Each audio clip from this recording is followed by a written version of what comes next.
It's the final day in the French second division, and all insanity is about to break loose because promotion and relegation is going to be decided by one shove. Now, the setting for this is Ligue 2, which is right below Ligue 1. Having a lot of fun with this, by the way. But because Ligue 1 is changing from 20 to 18 teams like the Bundesliga, there is no playoff this year. That means if you finish second, you go up, and if you finish third, you don't. End of story, just like the good old days. Starting in match day 24 and all the way through match day 36, Bordeaux was in second in the league and looked like it would be bouncing right back up after a catastrophic relegation from Ligue 1. I say catastrophic because when Bordeaux was relegated, it was relegated again because of financial impropriety all the way to the third division, but after appealing to the French Olympic Committee and coming up with a plan to solve its debt of over 40 million euros, I think.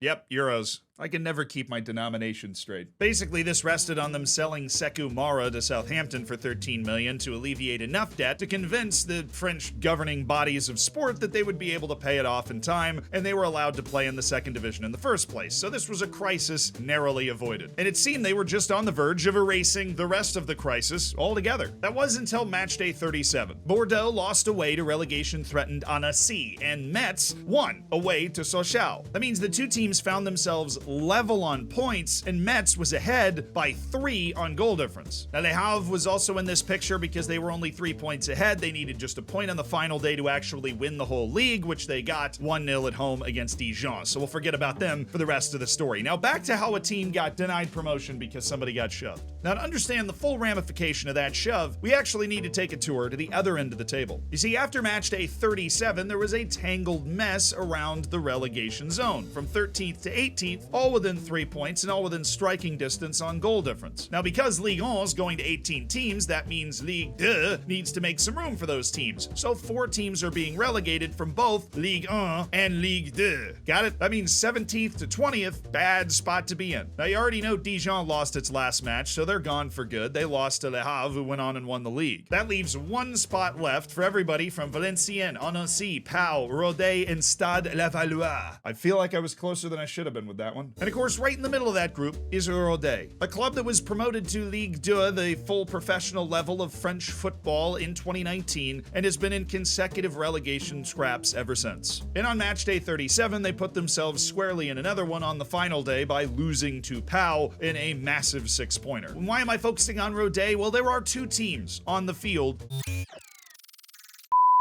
Somebody has to play Bordeaux, and that team is Rodez. And there was reason for optimism for Bordeaux. They were playing against a relegation favorite, while Metz would be taking the field on the final day against Bastia, who were in 4th in the league pretty convincingly. So full of anticipation, 40,000 fans packed into the Matmut Atlantique in Bordeaux to see if their team could win return promotion to Ligue 1. And as is tradition, match day 38 kicked off in sync around all of France. And Metz and Bordeaux were tense and watching each other to see who would make the first move for that second spot to the promised land. In the 22nd minute, a defensive mishap from Bordeaux put Lucas Boadis in on goal, and he scored it with a volley, then celebrated in front of the Bordeaux fans behind the goal, shushing a camera that was in front of them. Now, this goal put Rodez in a safe position. It put Bordeaux in 3rd and locked Metz into 2nd, and put Bordeaux's promotion hopes on life alert. But it was a Bordeaux fan that decided to end their chances for good. Now, Optus Sport put out this video. You can see up here the fans slip underneath the barricade, and as Lucas Boadis is celebrating with his teammates, he charges in for the shove. It didn't just knock over Boadis, it also knocked over his teammate Willidy Yunusa. Boadis' head snapped back though, and he remained down on the field. Willidy Yunusa got up and was okay. Boadis, on the other hand, would end up leaving on a stretcher. And as Boadis departed, the 2 teams were understandably sent back to the dressing room, and the match was put on pause. And while this was happening, Metz then scored against Bastia. And as the 2 teams remained in the locker room, Metz scored again, perhaps buoyed by the knowledge that some sort of catastrophe was taking place at Bordeaux and playing with a bit more freedom. And as Metz started to run up their tab against a talented Bastia team, all the anxiety for Bordeaux was focused on the referee, Nicolas Aranville, who had the fate of the match in his hands at this point. He said the elements are conclusive. The player cannot resume because he is concussed. We've respected the rules, namely that the match will not resume. The no contest would mean not only that Bordeaux is not going to be promoted or have the opportunity to be promoted, but also that Rodez would be relegated.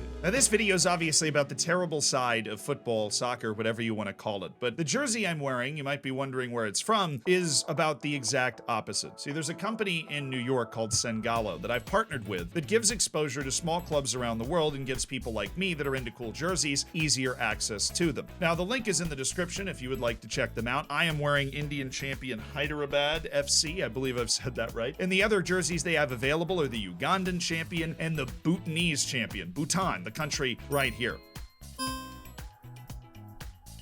Now, purchasing a jersey through Sengalo of one of these lesser-known clubs does help provide extra financial injections for clubs around the world that otherwise would not receive that kind of exposure, which is why we have partnered with Sengalo to give you access to jerseys that you just otherwise wouldn't have access to. So check out the link in the description, and let's make the footballing world a bit of a brighter place, unlike what this guy did. And what this guy did was honestly very serious and very terrible, because Buarez would end up going to the hospital for his injury. And this immediately put the Ligue de Football Professionnel, or LFP, which is the governing body of the top two French divisions, both Ligue 1 and Ligue 2, well, it put them in an impossible situation. All of the other matches had finished. Le Havre had already won 1-0. Metz had won 3-2. And they had celebrated wildly, thinking that that 3-2 win, combined with the no match played for Bordeaux, meant that their promotion was guaranteed. But as the table showed at the time, both Bordeaux and Rodez still had a match to play. Now, if it wasn't for Stade Lavallois scoring two dramatic second-half goals to win against Amiens, then maybe it wouldn't matter so much for Rodez, but those two second-half goals put Rodez into the dreaded 17th position. And you say just replay the game. Well, if the LFP decides to do that, then both teams know exactly what they need to do in the final, whatever it is, 70 minutes of that match in order to achieve their desired result. Rodez to stay in Ligue 2 and Bordeaux to get out of it. But the decision wouldn't come till Monday, so the waiting began. In the meantime, 4 fans from the game were arrested. The most obvious one was the 45-year-old man that went onto the field to shove Buarez in the first place and cause this whole mess. Now, he was from Annecy, according to Sud-Ouest, the local newspaper in Bordeaux. That's important. We'll come back to it later. There were also 2 other men that were arrested for invading the pitch at this time, and a 47-year-old man that was arrested for headbutting a steward. So things were getting wild all over the place. The waiting for Bordeaux and Rodez was a little less conclusive. Bordeaux president Gerard Lopez immediately began a campaign to play the match, obviously. He said, "I'd like to see this played out in sporting terms on the pitch. It's still football. We'll be present at the committee meeting on Monday, and we'll assert all our rights, as well as appealing if need be." Well, the chairman for the club, that I have now learned is pronounced Rodez, Pierre-Olivier Marat, he had a bit more of a grim view on things. The Guardian, in particular, even called him dejected. And after all, his team was sitting in the relegation zone, and it looked like they'd just scored the goal to pull themselves out of it. He said, "Resume or replay the match? I've never seen matches played after the last day." Then Monday came, and the committee met, and Rodez would not be dejected for long. The LFP decided that the match would not be replayed, and that Bordeaux would be given a loss because of the role that they played and the reason that it couldn't have been played in the first place. This, of course, also gives Rodez the win. The result on the table was immediate. Bordeaux would not have a chance at rebound promotion, and Rodez would rise all the way up to 14th in the table with the win, jumping into safety days after the final match day. And the unlucky team to go down in their place after the final match day? Annecy would be relegated instead of Rodez. The club representing the hometown of the guy that went to the Bordeaux match and pushed Buarez to put us all in this mess in the first place, ended up getting his hometown team relegated instead. Now, of course, they might have been relegated anyways if Rodez had held on to its 1-0 lead, but 70 minutes in front of 40,000 fans, that's a tough ask. Now, Bordeaux's response was predictably vitriolic. The disciplinary commission of the LFP today issued a decision decision that is as incomprehensible as it is disproportionate, both in view of the elements of the file and the case law. Bordeaux will contact the French National Olympic Committee as soon as possible to defend its rights in sporting fairness. Now, as of June 22nd, that appeal has gone nowhere, and considering that the players are still on vacation, the best that appeal might do is overturn the point deduction or the suspension of fans from the stand, which was the other results of this whole thing. But the deduction's literally a single point. The key takeaway here is don't do this.